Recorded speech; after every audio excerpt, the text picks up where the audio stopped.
de mauvaise. Ça veut dire que Jésus lui a ordonné. Ce pain-là, il est pour les Israélites. Non, je vais t'accorder, mais je vais t'attraper en haut toi-même. Et regarde, tu as dit maintenant, c'est les chiens là, c'est un autre prophète qu'on doit le suivre. On est d'accord? J'ai pas dit ça. Bon, ok, maintenant, nous les païens, on doit suivre qui? J'ai dit la parole, écoute, j'ai dit la parole, les païens vont avoir accès à la parole de Dieu. Ok, maintenant, nous les païens là, comme nous on ne doit pas suivre Jésus, on doit suivre qui, d'après toi? Le prophète Mohammed alayhi salam. Super, je vais écrire. Venu pour l'humanité tout entière. Super, donc on va écrire maintenant. Regarde, on doit suivre le prophète Mohammed. Merci beaucoup, et je le note, regarde. Maintenant, quand le prophète Mohammed arrive, est-ce qu'il parle toujours de Abraham, n'est-ce pas? J'ai pas compris. Il parle toujours d'Abraham. Il dit de suivre toujours la religion d'Abraham, c'est ça? Oui, oui. Super.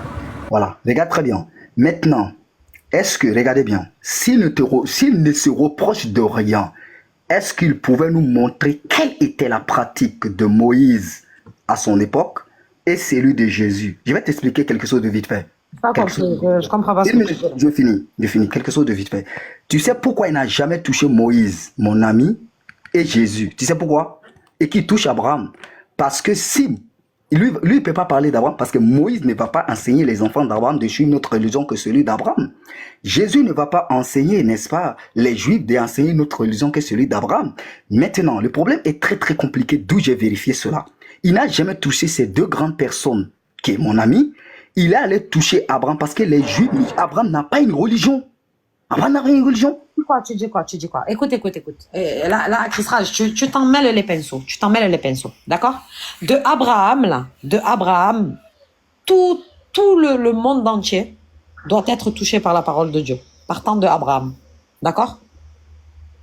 Le monde entier doit être touché par la parole de Dieu partant d'Abraham. D'accord? Jésus et Moïse, déjà quand tu dis il n'a pas touché Jésus, il n'a pas touché Moïse, c'est pas vrai, le Coran parle de Jésus, le Coran parle de Moïse, d'accord? Sauf que leur message à eux là, j'espère que tu comprends bien ce que je te dis. Leur message, le message que eux ils avaient, il était pour un peuple en particulier. Mais Allah, il a envoyé à chaque peuple un messager. Mais tout part de la foi d'Abraham. Abraham, c'est le père de la foi. Ok. Le père de la foi d'Adam, en fait. Parce que nous en islam, on dit que le même message, là, le message du monothéisme, là, il a été donné directement à l'homme, au premier homme. Après, tu confonds le message, c'est-à-dire le point central de la religion d'Abraham, qui est le monothéisme, avec les législations. Ok. D'accord. Sabrina, regarde quelque chose. Regarde, on va faire quelque chose de très simple. Parce que peut-être tu n'arrives pas à me comprendre. Regarde bien. Je vais te dire une chose. C'est-à-dire l'homme le plus cité de tous les hommes dans le Coran, c'est Moïse. Je sais que tu donnes le nom. Mais pourquoi? Je vais te dire quelque chose. C'est pour cela que je continuerai toujours, n'est-ce pas, de le respecter. Et je le respecte toujours. Parce qu'il faut être quelqu'un de très intelligent pour pouvoir cacher cette vérité-là au monde. Pourquoi? Regarde bien. C'est-à-dire, il refuse de nous donner la pratique faite par Moïse. Tu sais pourquoi? Attends, regarde bien. Ça veut dire quoi il refuse? Je comprends pas. Ça veut dire quoi il refuse? Je t'explique. Moïse est venu, il a donné des enseignements. Il a dit de faire ceci, il a dit de faire cela, il a dit de laisser ceci, il a dit de laisser cela. Mais jamais, même toi, tu ne pourrais jamais me donner ce qu'Abraham a eu à faire. C'est pas possible. Juste, il avait foi. Mais il a caché l'identité des deux personnes pour que vous ne voyez pas que ces deux personnes étaient les centrales de la foi divine de Dieu. C'est ça, il les centralisait vers Abraham. Parce que s'il touchait, voilà, Moïse a dit jeûner comme ça, prier comme ça, faites comme ça, Jésus est venu. Ça y est, j'ai perdu le fil. Je comprends pas ce que tu dis. Je t'explique. Il vient dans le Coran, il dit, suivez, regardez bien, je vais prendre la sourate 3, parce que peut-être tu comprends pas. Quand je prends la sourate, tu vas comprendre. Nous allons prendre la sourate 3, tu peux prendre avec moi. Regardez bien, je vais te montrer. Tu sais que quand tu as qualité de prophète, Dieu te montre des trucs qui est plus difficile à comprendre par l'être humain. On va prendre 67. Regardez bien. Il vient, il nous dit, il dit, regardez bien, il ne touche pas Moïse, il ne touche pas Jésus. Mais comme, attends, s'il te plaît. Attends, laisse-moi finir. Fais un point, Laisse-moi fais un finir, tu point. vas comprendre. Attends, non, attends. Fais un point là, fais un point. Quand tu dis, il touche pas à Moïse, il touche pas à Jésus, ça veut dire quoi, il touche pas? Merci. Il ne dit pas que Moïse n'était pas juif. Il ne dit pas que Jésus n'était pas chrétien. Parce que là-bas, il va avoir des difficultés. Il dit que Abraham, et je vais te lire le texte, parce que le judaïsme vient de la pratique de Moïse. Le christianisme vient de la pratique de Jésus. Ce n'est pas celui d'Abraham. Et ce qu'il a dit n'est pas faux. Abraham n'a jamais été juif. Parce que le judaïsme est venu après Abraham. Maintenant, il ne touche pas les deux là. Parce que les deux centrales, le judaïsme vient du part de Moïse. Le christianisme est fondé sur la base de Jésus. Mais s'il touchait là-bas, là, on l'attrape. Regarde ce qu'il dit. Il dit, Abraham n'était ni juif, ni chrétien. Pourquoi il n'a pas dit, Moïse n'était ni juif, et Jésus n'était ni chrétien? Là-bas, là, on va répondre. Attends, oh là là. Non, mais tu es sérieux, Chris Raj? Bien sûr que je suis sérieux. Mais tu es sérieux? Mais attends. Dis-moi, qui dit que que Moïse était juif? Qui dit ça? Non, le judaïsme vient de Moïse, de la religion de Moïse. Non, c'est pas la question. Qui dit ça?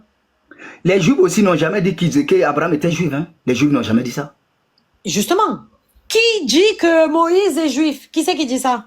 Aucune personne ne le dit. Même les juifs aussi ne disent pas que Moïse était juif. Même ils ne disent pas aussi ça. Pardon? Même les juifs ne disent pas qu'Abraham était juif. Ils n'ont jamais dit ça. D'accord. Est-ce que le salut vient des juifs? Le salut vient des juifs, oui. Attends. Est-ce que dans la loi de Moïse, il y a le salut? Dans la loi de Moïse, oui, il y a le salut. Est-ce que Moïse est juif, puisqu'il a le salut? Moïse n'est pas juif. D'accord, donc Jésus, il a menti. Il n'a pas menti. Alors, quand Jésus dit le salut vient des juifs, est-ce que le salut vient de Moïse? Non, le salut ne vient pas de Moïse. Le salut ne vient pas de Moïse. Ça veut dire que la loi de Moïse, là, la loi de Moïse, elle donne pas le salut. Il n'a pas dit ça, parce que la loi de Moïse était confiée par les juifs. Donc, il veut dire que Dieu est juif, alors? Non, il n'a pas dit ça. Je t'explique. Écoute bien, Jésus dit, le salut vient des juifs. Oui. Il vient de quel juif? Merci. Quand Jésus parle que le salut vient des juifs, il parle de la tribu de Juda qui détenait l'autorité de la compréhension de Dieu par les gens. C'est ça, Jésus utilise ce mot. D'accord, donc en Moïse, il n'y a pas de salut. En Moïse, il y a de salut. Non, tu viens de dire non à l'instant. Le salut vient pas des non-juifs. Le salut vient des juifs. On est d'accord? Ok, Sabrina, je vais te faire comprendre le texte. Non, ne me fais pas comprendre le texte. Écoute-moi bien. C'est toi qui dois comprendre. C'est pas moi. Jésus dit, le salut vient des juifs. Est-ce qu'un non-juif peut amener le salut? Non. Bon, donc Moïse n'est pas considéré comme étant un juif selon Jésus. Non, c'est pas sur cette base-là, je t'explique. Non, mais il n'y a pas de sur cette base. On est sur la base des textes. Le problème, Chris Raj, il faut que tu comprennes, c'est que la Bible là, elle donne que des faussetés. Quasiment. Mais si tu... Laisse-moi t'expliquer 2 minutes, tu vas comprendre. Quand Jésus... Bon, vas-y, explique-moi le salut vient des Juifs. Explique-moi le salut vient des Juifs sans passer par Moïse. Explique-moi ça. Merci. J'ai toujours dit, et ça je suis d'accord avec le prophète John, la Bible est dangereuse. Quand vous prenez la Bible, vous faites hors contexte, vous créerez vous-même des problèmes et la compréhension devient difficile. Ils sont partis sur une base. C'est une base qui s'est partie. La femme va reprocher le prophète pour faire comprendre que les Juifs parlent de Jérusalem, l'adoration, où on devrait trouver le salut. La femme parle de ceci, d'où elle va dire, ici elle va poser la question à Jésus. Voilà, attends. La femme dit, Seigneur, pardon, répondit, je n'ai pas à avoir attendu une minute. La femme lui dit, Seigneur, je vois que tu es un prophète. Notre père, c'est-à-dire il parle de la descendante d'Abraham, de Jacob et trucs, ont adoré sur cette montagne. Tu vois, ne vous, c'est-à-dire les judaïstes, les israélites et autres, et généralistes d'abord, vous dites, c'est à Jérusalem, qui est la capitale du Juda, que c'est le lieu où vous devrez adorer. Jésus lui dit, crois-moi femme, l'heure va venir où les vrais adorateurs, elle va maintenant expliquer, mais va dire, il dit, nous adorons, il dit quoi, vous adorez ce que vous ne connaissez pas. C'est-à-dire, vous avez une adoration, mais vous ne connaissez pas Dieu. Nous, c'est-à-dire ici, il a généralisé d'abord, les Israélites, nous adorons. Bon, il se met à côté des judaïsmes. Nous adorons ce que nous connaissons, car le salut vient des Juifs. Ici, quand il dit que le salut vient des Juifs, c'est à travers ce peuple-là que Dieu vous fera connaître sa personne, son adoration et le salut. C'est de ce base-là que Jésus parle à la réponse de la dame qui parle d'une adoration sur la colline. Est-ce que tu peux répondre à ma question? J'ai répondu. Tous ces gens-là qui sont en train de parler là, tous ces gens-là, ils étaient sous quelle loi? Ils étaient sous quelle loi? Qui? Non, les Samaritains n'étaient sur aucune loi. Non, Jésus et lui là, Jésus et tous ces gens-là, et tous ses disciples, ils étaient sous quelle loi? J'étais sous la loi de Moïse. Est-ce que Moïse est juif? Moïse n'est pas juif, non? Est-ce qu'ils étaient sous un salut? Ils n'étaient pas sur un salut, ils étaient sur le commande, la loi. Ils n'étaient pas sur un salut. Donc tout à l'heure, tu m'as dit que dans la loi de Moïse, il y a le salut. Maintenant, il n'y a plus de salut. Non, quand j'ai dit dans la loi de Moïse, il y a le salut, je te fais comprendre. C'est-à-dire que Dieu donne la loi là à Moïse, mais c'est pas, le salut ne vient pas de Moïse. Hein. Le salut vient de l'enseignement que les Juifs vous font comprendre dans les textes. C'est-à-dire que tu suis ce qui est dedans, tu as le salut. Tu violes, tu n'as pas le salut. Donc le salut n'est pas de Moïse. Le salut est de l'enseignement des Juifs concernant le texte du salut. D'accord, on est d'accord. Cet enseignement-là, quand il est venu aux hommes là, il est venu par qui? Il est venu par Moïse, oui.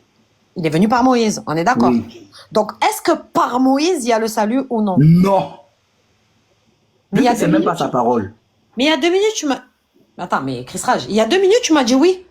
Non, je t'ai dit dans le texte que Moïse a donné, mais ce n'est pas Moïse. Ne confonds pas. Je t'ai dit à Moïse, il n'y a rien. Tu veux dire par la parole de Dieu. Exact. En obéissant de ce que le texte dit. D'accord. Donc, quand Jésus dit que le salut vient des Juifs, il ne parle pas des prophètes qui ont ramené la parole. Il parle de Dieu lui-même. Non, il parle de l'enseignement que le juif donne à la Non. Quand Jésus dit le salut vient des Juifs, tu as dit, c'est pas par les prophètes juifs, d'accord, qui veut parler de, c'est pas des prophètes, mais de l'enseignement. Sauf que l'enseignement, lui, vient de Dieu. L'enseignement vient de Dieu, mais c'est les Juifs qui ont été choisis pour enseigner le peuple. Lequel de Juifs? Quel Juif? Lequel des Juifs? Quel Juif? Quel Juif qui a été enseigné? Quel Juif qui a été enseigné? Oui, lequel? Ceux qui étaient les sacrificateurs et les pharisiens. Les sacrificateurs et les pharisiens, mais pas Moïse. Oui. Pas Moïse. Oui. Pas Moïse. Oui. Mais tu viens de dire non. C'est pas Moïse. Regarde, lui-même il le dit. Il dit, les sacrificateurs et les pharisiens sont assis sur la chaise de Moïse. Non, pas sur la chaise de Moïse, dans la chair de Moïse. Oui, c'est-à-dire que c'est pas dans la chair dans ma Bible. Non, je te le lis. Attends, je prends 23. Il n'y a pas ça ici. Et les traductions erronées là, je crois pas. Attends, je vais t'expliquer. Parce qu'il passe pour une base. Je vais t'expliquer. On va prendre Matthieu 23. Matthieu 23. Tu vas voir. Regarde bien. Parce que s'il parle des Juifs. Sabrina, si je comprends bien, ceux qui disent que c'est pas Jésus que tu auras le salut là, c'est aussi faux ça. Non, c'est pas faux, j'arrive. Ne sentez pas les contextes, sinon vous allez avoir des problèmes. Or, Jésus s'adressant à la foule et à ses disciples dit, les spécialistes de la loi et les pharisiens sont chargés d'enseigner. Moïse n'a pas enseigné. Hein. C'est eux qui sont chargés d'enseigner la loi de Moïse. Parce que la loi pose son établissement quand ils ont pris Jérusalem. Et Moïse était déjà mort. Donc, Dieu confie cela aux spécialistes de la loi et aux pharisiens d'enseigner la loi de Moïse. Et c'est cette loi-là qui donne le salut. Maintenant, il continue. Faites donc, voilà pourquoi il dit, faites donc tout ce qu'ils vous disent. Parce qu'ils sont chargés de dire ce que contient la loi que Dieu a donnée à Moïse d'ailleurs. Et réglez votre conduite sur leur enseignement. C'est l'enseignement qui donne le salut. Ce n'est même pas les pharisiens, ce n'est même pas Moïse. Donc il continue. Mais gardez-vous de prendre modèle sur leur acte. Donc la personne, on s'en fout de lui. Il continue. Car ils parlent d'une manière et agissent d'une autre. Voilà, c'est ça le salut. L'enseignement, Moïse n'a pas enseigné cela quand il était dans Israël, vu qu'il est mort. D'accord. Deutéronome 4, verset 1. Maintenant, Israël, écoute les lois et les ordonnances que je vous enseigne. Deutéronome combien? Deutéronome combien? 4, verset 1. C'est qui enseigne là?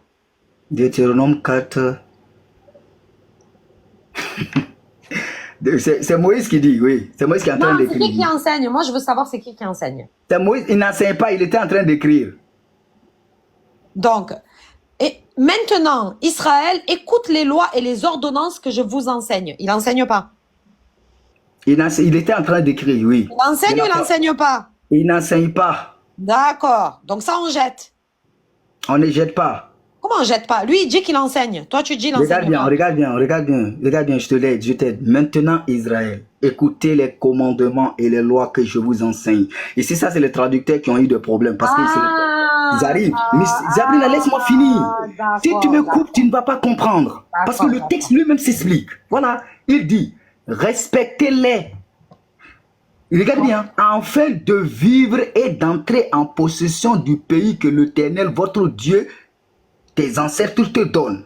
Regardez bien, vous n'ajoutez, regardez bien, vous n'ajouterez rien à ce que je vous commande. C'est par écrit. Et vous n'en retrancherez rien. C'est par écrit. Vous obéissez au commandement. C'est pour cela le tablette. Dieu a écrit dans une tablette. C'est de ça que Moïse parlait. Vous, c'est-à-dire, vous obéirez au commandement de l'Éternel, votre Dieu, que je vous transmets, que je vous transmets. Il continue de quoi? Vous regardez, vous avez vu de vos yeux ce que l'Éternel, votre Dieu, a fait à cause du Dieu Baal et Péor. Il a exterminé, donc il parle de ce qu'il a écrit. C'est ce que je te dis. Il a transmis. Ce n'est pas par oral. Qu'est-ce que vous ne comprenez pas? C'est par écrit Moïse a fait. C'est pas par oral. Mais qu'est-ce que tu Chris Raj? Non, mais c'est pire. Là, c'est pire. Ok, comment il les a transmis? Comment il les a transmis? Là, c'est pire, en fait, ce que tu dis. Ok, je t'envoie la question. Je t'envoie la question. Chris Raj, c'est Moïse qui a écrit la Torah? Oui, c'est Moïse qui a écrit la Torah, oui. D'accord, la Torah que tu as aujourd'hui, hein, c'est Moïse qui l'a écrite. Bon, pas totalement. Ça, j'ai mon histoire personnelle sur ça. Il n'a pas tout écrit. Non, moi je prends Deutéronome de ce que Moïse lui-même dit par l'ange qui lui a dit, d'après les explications anciennes, n'est-ce pas, de l'explication même du nombre de Bon alors, moi j'arrive pas à te comprendre alors. Moi j'arrive pas à te comprendre. Pourquoi? Parce que, en fait, ta base là, ta base pour connaître Dieu là, ton livre, ta base c'est quoi finalement? Dieu n'a pas un livre, il a juste le Saint-Esprit qui j'ai pas dit est-ce que Dieu il a un livre. J'ai pas dit ça. J'ai dit toi, ta base là. Ta base pour connaître Dieu là, c'est quoi? Tu pars de quoi?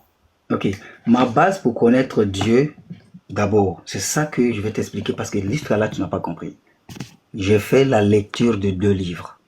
Sur les 2 livres, il y a la Bible, il y a le Coran. Sur l'histoire du peuple de Dieu, la Bible nous parle d'une histoire plus vraie que le vrai concernant le Dieu vivant et le véritable. Et son histoire de l'explication, il a dans cette Bible les faits des Juifs, de leurs ancêtres jusqu'à leur esclavage, jusqu'à leur sortie d'Égypte, de ce que Dieu a eu à faire. Mais dans cette même Bible, il contient le texte de Moïse, quelques textes de Moïse écrits. Il contient aussi les textes des prophètes écrits. Donc c'est sur ce que les prophètes ont eu à révéler dans la Bible que je prends. L'histoire des Juifs, je n'ai pas besoin. Ça, c'est une autre histoire. Je n'ai pas besoin. J'ai besoin de ce qu'ils ont donné de la part des prophètes qui se trouvent dans la Bible. Ok. Mais si cette Bible, selon toi là, il y a eu des ajouts, il y a eu des choses fausses, il y a eu tout ça là. Bon, comment toi, tu fais le tri entre le vrai, c'est-à-dire ça, le prophète, je sais, il a vraiment dit. Et ça, le prophète, il a pas dit. Comment tu fais le tri? Super. Parce que j'ai la croyance d'un Dieu véritable et des personnes ressuscitées que lui-même il a dit, parce que d'après même la vérification de sa vie à lui et de ses apôtres, les apôtres étaient illettrés, mais grâce à la connaissance d'un don qui s'appelle l'esprit, c'est lui qui amène pour discerner les Écritures. Voilà, donc on en revient à ce que je disais au début de notre conversation. Qui est quoi? Toi, c'est soit l'esprit de Dieu qui te révèle, d'accord? Ta croyance, là, ta foi, ta façon de voir les choses, c'est soit l'esprit de Dieu qui est en train de te révéler, soit un djinn. Ok, merci. Maintenant, l'esprit de Dieu, le problème, ce qui est ceci, c'est pour cela, si c'était l'esprit des djinns, ceux qui se croient disent que c'est l'esprit de Dieu. C'est pour cela que je m'étais toujours écarté, n'est-ce pas, du côté des musulmans. Parce que exactement, j'ai posé ces questions-là à plusieurs reprises, vous avez vérifié. Ceux qui disent que c'est l'esprit, ils ont l'esprit saint et que pour moi, c'est l'esprit des djinns, j'ai dit Amen. Mais en condition que vous pouvez me montrer dans cette même Bible, dans un enseignement clair que j'ai tort, il n'y existera aucun chrétien qui me montrera cela. Donc, si moi j'ai un djinn, c'est que le djinn des chrétiens est plus petit que la mienne. C'est sûr, ça c'est sûr. Voilà. C'est certain, ça c'est certain. Mais moi je m'occupe, là aujourd'hui je parle pas de eux. Moi aujourd'hui je parle pas de eux, moi je parle de toi. Eux Super. on le sait, on le sait. Chris Raj, à l'inverse de toi, beaucoup d'entre eux connaissent la vérité, ils la refusent sciemment.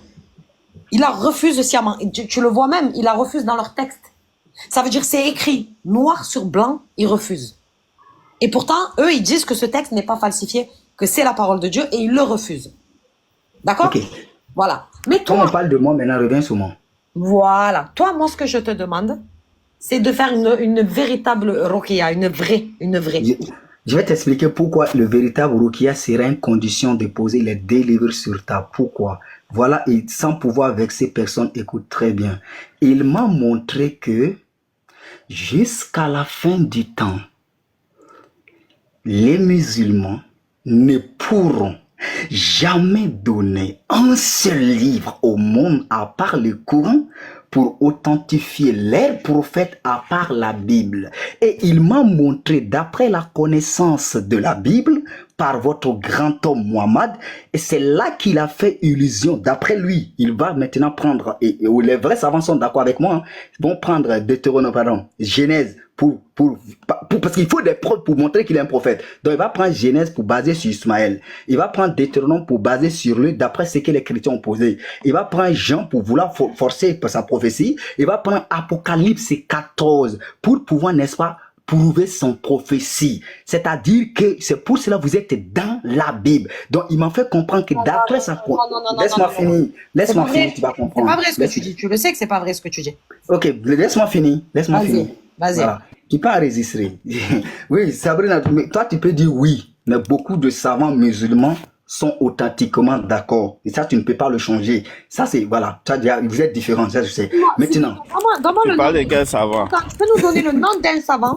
Est-ce que tu peux nous donner le nom d'un savant qui a dit que lui, l'authenticité du prophète Mohammed, lui, il y croit par rapport à la Bible? Est-ce que tu peux me donner le nom de ce savant? C'est pas la peine de donner le savant qui s'est Ça dit que n'existe je même pas. en fait, je garde pas le nom. Maintenant, on va faire quelque chose Mais différent. oui, mais Sabrina. Christophe, regarde. Si déjà tu veux que Dieu il te guide, si vraiment tu veux que Dieu il te guide, déjà il faut pas mentir. Je mens pas. Faut pas mentir. Alors donne-moi le nom du savant. Donne-moi le nom du savant. Sabrina, retourne-lui sa question. Avant toute chose, comment il peut identifier quel livre a parlé de Moïse? Dis-moi. Aucun livre n'a parlé de Moïse. Donc, tu mets une condition que tu ne peux pas valider dans Je ton vais livre valider encore. tout de suite, devant Ok, vous montre tous. un livre qui a parlé de Moïse avant Ok. Moïse. Ok, d'accord, attendez. Dites-moi, Sabrina, quel livre vous justifie que Dieu devrait envoyer un prophète aux Ismaélites? Tu as un livre qui me le justifie, cela? Le Coran. Non, pas les islamites. Qui? Ismaélites, qui montre que ok. Dieu devrait envoyer un prophète aux Ismaélites. Le Coran. Moi, écoute-moi. Moi, je crois au prophète Mohammed alayhi salam. Même si dans la Bible, écoute bien, même si dans la Bible il y avait écrit, il y a